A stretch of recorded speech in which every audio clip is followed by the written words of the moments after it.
इसको केयर कैसे करते हैं, कैसे इसको कैरी करते हैं, एक बार जरा बताएंगे आप? कैरी में देखो कैसा है, सिंपल है। इसमें देखो दो क्वालिटी के आते हैं, केनाकोलन हेयर आते हैं और एक ह्यूमन हेयर आते हैं। केनाकोलन हेयर्स पहले आप समझ लीजिए, ये होता है जो स्पेशली ड्रेडलॉक्स के लिए ही डिजाइन किया हुआ है। जो चाइना, जापान, रशिया ऐसे देश, अपना फ्रांस वगैरह ऐसे देशों में ये मैन्युफैक्चर होता है।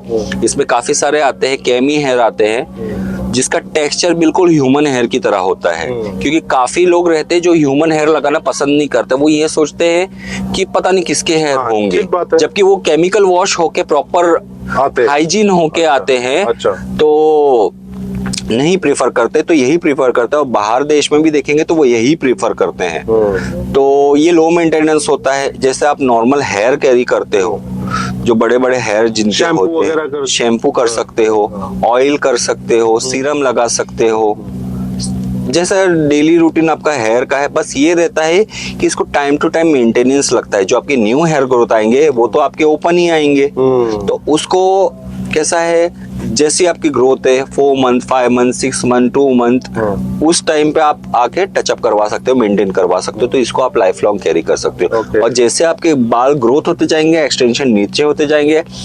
एक्सटेंशन जो लगते हैं ये एक तरीके से परमानेंट ही लगते हैं। अच्छा। जब तक आप खुलवाओगे नहीं, ये निकलने वाले नहीं। खुद से नहीं निकाल सकते। खुद से नहीं निकाल सकते। आप ये भी नहीं बता सकते हो कि एक्सटेंशन कहाँ से लगा है। मतलब अगर आपने सपोज आपने करवाए ड्रेडलॉक, तो जो आपको जानने वाले हैं वो तो बता देंगे कि आपके इतने बाल थे। लेकिन जो नहीं जानने वाले हैं वो आप पता ही नहीं लगा सकते कि आपके बाल कितने बड़े थे। आजकल तो देखो मार्केट में, ये हमारे देश में सबको पता है कि ड्रेडलॉक्स होते हैं। दिल्ली में काफी है, मुंबई में है, अपना हरिद्वार में 1-2 जन है काफी लोग है, लोकल आर्टिस्ट है, किसी ने प्रोफेशनल ट्रेनिंग नहीं की, जो बाल खराब भी करते हैं तो मेरे पास आते हैं क्लाइंट सही करवाने के लिए। तो ऐसे तो लोगों को पता है कि ये होता है। इसको लगाने में पैसा तो बहुत लगता होगा। हाँ लगता है।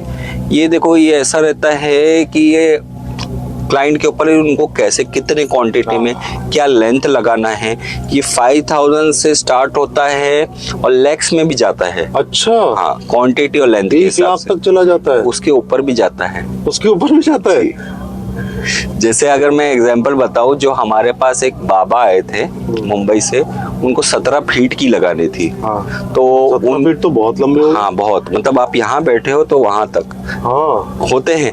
जैसे अगर मोमेडियन में बोला जाए, मोमेडियन में मलंगी होते हैं, तो उनकी भी जटा आप देखोगे बहुत बड़े बड़े होते हैं। तो अगर आप एक देखे साइंटिफिकली, इतने बड़े बाल एक जेंट्स का होना या किसी का होना पॉसिबल है नहीं उम्र के हिसाब से।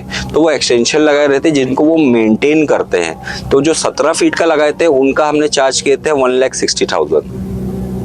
1,60,000। हाँ, क्योंकि उसमें हमको उतना मेहनत भी करना पड़ता है। एक्सटेंशन बनाने टाइम लग, कम से कम 200 से 300 हमको एक्सटेंशन बनाने पड़े थे। ये एक लेयर होता है, ये ऐसे हमको 200, 300 समथिंग लगाना बने थे, और तब जाके वो लेंथ बढ़ा था। तो उतना समय लगता है, ये काफी टाइम लगता है इसको ओपन हेयर को रीड में कन्वर्ट करना। रीड में करवाना जी। इफ यू डोंट माइंड, अगर आप दिखा पाए तो बेहतर होगा, क्योंकि हमारे दर्शक देखना चाहते हैं लोग। ये पूरा देखिए, ये इस तरह से बिल्कुल। ये कितने फीट होगा? ये जो मेरी हाइट है 5 फीट 10 इंच, तो लगभग ये मेरी हाइट के हिसाब से ही है। अब ये आप देखिए, ये जो मेरे रूट्स हैं जी, ये जी, अब आप बता नहीं सकते ये कहाँ से है, मेरे हेयर कहाँ है, एक्सटेंशन कहाँ जुड़े हैं, पूरे जड़ से होते हैं। नहीं पता चला। चाहे आप कितना भी खींचो ये निकलेगा नहीं निकलेगा। जब तक आप ओपन नहीं कराओगे प्रोफेशनल तरीके से, ये ओपन नहीं होंगे, नहीं निकल सकते, नहीं हो सकते। इसको कैरी, मेरे को 10 इयर्स हो गए हैं इसको कैरी करते हुए।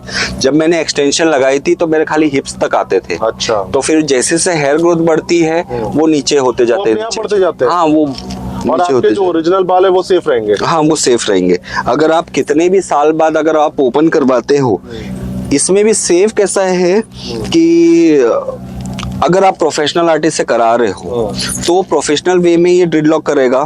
तो अगर आप ओपन करवाते हैं इसको तो वो प्रॉपर ओपन होगा, आपके रियल हेयर डैमेज नहीं होंगे। मार्केट में बहुत सारे ऐसे ड्रेडलॉक आर्टिस्ट हैं, ड्रेडलॉक आर्टिस्ट नहीं बोलना चाहूंगी, जिन्होंने प्रॉपर कोर्स नहीं किया है। मैं एक ही चीज मानती हूँ कि देखो, एक तो स्किन हमारे शरीर में जो रहता है, एक फेस और एक हेयर, ये सबसे इम्पोर्टेंट चीज है। बिल्कुल। अगर आप बाल भी खराब हो जाए, कोई गंजा हो जाएगा, खराब हो जाए, तो पूरा लुक चेंज हो जाता है, फेस खराब हो जाए। तो ये चीज प्रोफेशनल से करा है तो ही अच्छा है। काफी मेरे पास क्लाइंट आए हैं जो लोकल आर्टिस्ट, जिन्होंने ट्रेनिंग नहीं लिया है, उनको दिमाग में ये है, उनको मालूम पड़ गया कि बालों को तो गूंथना होता है, टूल पता पड़ गया, बस वो पकड़ के बालों को कैसे भी गूंथ देते हैं। अब कस्टमर क्या है, तो कम चार्ज करते हैं वो, कोई ऐसे भी है लोकल आर्टिस्ट जो ज्यादा भी चार्ज करते हैं, उतना तो हम भी नहीं चार्ज करते। तो आए हैं मेरे पास क्लाइंट ऐसे।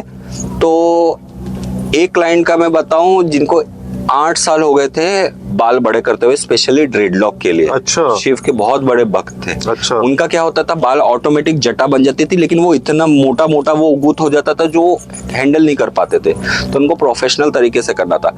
अब वो चले गए लोकल आर्टिस्ट के पास। उन्होंने इस कदर उनका ड्रेडलॉक किया कि वो ओपन होने के लायक ही नहीं रहे, पूरा कट करना पड़ा। तो वो जो उनके आंखों में दुख था, 8 साल जो स्पेशली एक जटा के लिए बनवाए थे, वो खराब हो गया। सबसे एग्जाम्पल देखो, एक टैटू आर्टिस्ट जो रोड पे बैठता है मेले में, जो कोर्स नहीं किया हुआ है, बस बना देता है, और एक प्रोफेशनल टैटू आर्टिस्ट जो स्टूडियो में बैठता है कोर्स करके, उसके फिनिशिंग में और एक रोड वाले की फिनिशिंग में और कॉस्ट में फर्क रहता है। तो यही फर्क हमारा है लोकल आर्टिस्ट और प्रोफेशनल आर्टिस्ट का।